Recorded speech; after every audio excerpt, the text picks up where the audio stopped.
গরমকাল চলে এসেছে আর এই গরমে আপনাদের ডায়েট চার্টে এই রায়তার রেসিপিটা অ্যাড করতে পারেন।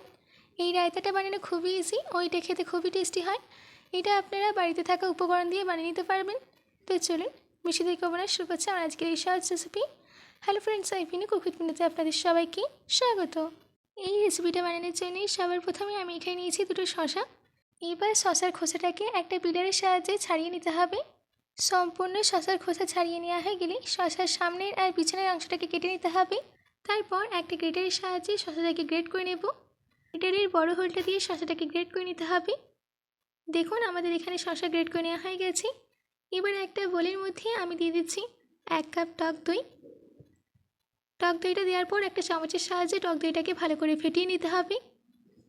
সম্পূর্ণ টক দইটা ভালো করে ফেটিয়ে নেওয়া হয়ে গেলে এর মধ্যেই দিয়ে দিতে হবে গ্রেট করে নেওয়া শসা। দিচ্ছি কুচনো পুদিনা পাতা। এবার শসা আর পুদিনাটাকে দইয়ের সঙ্গে ভালো করে মিশিয়ে নিতে হবে।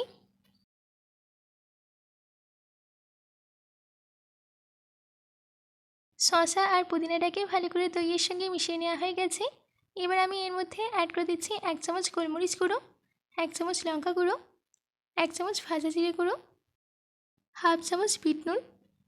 এবার এই সব কিছুকেই ভালো করে মিশিয়ে নিতে হবে।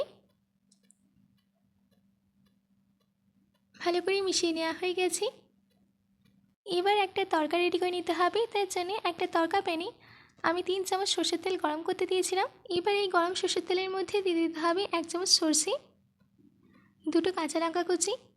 তেলের মধ্যে সরষে আর কাঁচা লঙ্কার ফ্লেভারটা চলে যাওয়ার পর এই তরকাটাকে রায়তার মধ্যে দিয়ে দিতে হবে। দিচ্ছি কুচনো পুদিনা পাতা।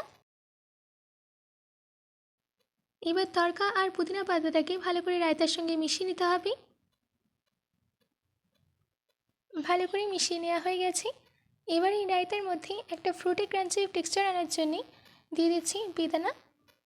বেদানাটা দেওয়ার পর আবার ভালো করে মিশিয়ে নিতে হবে। ব্যাস রেডি হয়ে গেছে আমাদের কিউকাম্বার পুদিনা রায়তা। এবার আমি এটাকে সার্ভ করে নিচ্ছি। আশা করছি আমার আজকের এই রায়তার রেসিপিটা আপনাদের খুবই ভালো লেগেছে। বাড়িতে এটি অবশ্যই ট্রাই করবেন ও কমেন্ট বক্সে কমেন্ট করে জানাতে একদমই ভুলবেন না। তো আজকের মতো এইটুকু, আবার দেখা হচ্ছে অন্য কোনো রেসিপি নিয়ে। ভালো থাকবেন, সুস্থ থাকবেন।